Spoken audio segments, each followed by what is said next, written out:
Baiklah, saya akan menjelaskan upaya apa yang dapat dilakukan masyarakat dan pemerintah untuk menunjang atau memajukan kebudayaan daerah.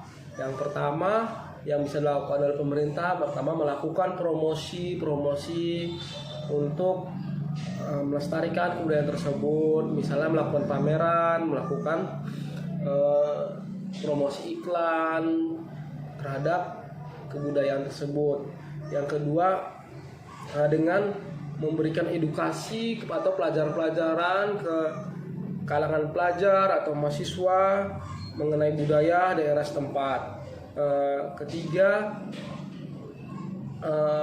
membuat masyarakat menggunakan pakaian-pakaian adat seperti pakaian adat Melayu, pakaian adat tertentu suatu daerah agar masyarakat menggunakan pakaian adat. Misalnya di tingkat sekolah diterapkan hari khusus memakai pakaian daerah. Begitu juga dengan tingkat pemerintahan menerapkan pemakaian baju adat seperti baju Melayu, baju adat dan lain-lain.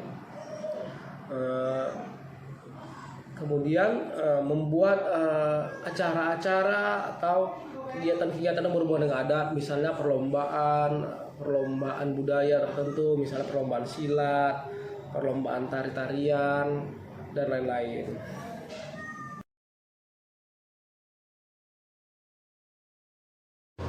Baiklah, saya akan menjelaskan pengaruh tamadun Melayu terhadap tamadun Cina dan tamadun Barat. Banyak pengaruhnya terhadap tamadun Cina dan tamadun Barat. Salah satunya dari pola masyarakatnya, dari segi pendidikan, mengenal tulisan-tulisan Melayu. Mereka juga saling bertukar mengenai kebudayaan, mengenai ekonomi, dan mengenai kehidupan bermasyarakat. Karena pada tamadun Melayu sendiri mereka lebih bersifat sosial lebih tinggi dibanding tamadun Barat. Banyak masyarakat Cina yang berhijrah ke Malaysia pada masa lalu dengan diterima dengan baik oleh masyarakat Melayu, sehingga terbentuklah interaksi ajaran seperti ajaran agama, ajaran kebaikan dan kebiasaan pada masyarakat Melayu.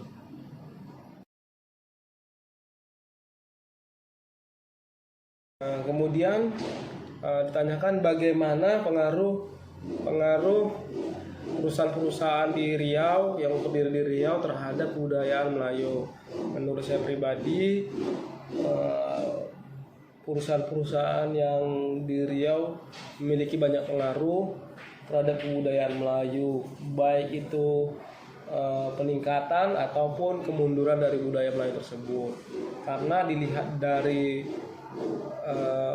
peran perusahaan, menurut saya pribadi banyak perusahaan besar di Riau belum berperan terhadap pengembangan atau pelestarian dari budaya Melayu tersebut, malahan lebih cenderung kepada menghilangnya dari budaya tersebut. Misalnya mereka tidak bertanggung jawab terhadap masyarakat asli Melayu untuk mereka beri pendidikan yang layak, mereka berpartisipasi terhadap pengembangan budaya masih sangat kurang.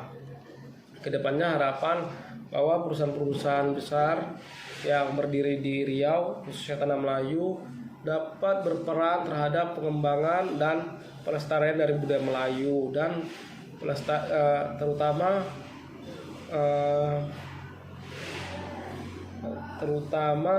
peningkatan status sosial dari masyarakat Melayu tersebut.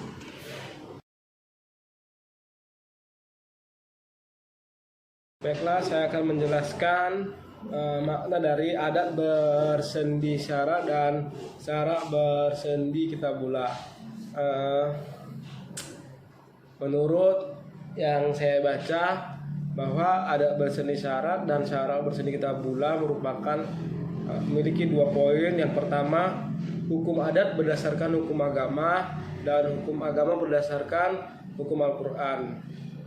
Yang kedua, segala perbuatan dan pekerjaannya hendak selalu mengingat aturan adat dan aturan agama. Jangan hendaknya bertentangan antara satu dengan yang lainnya.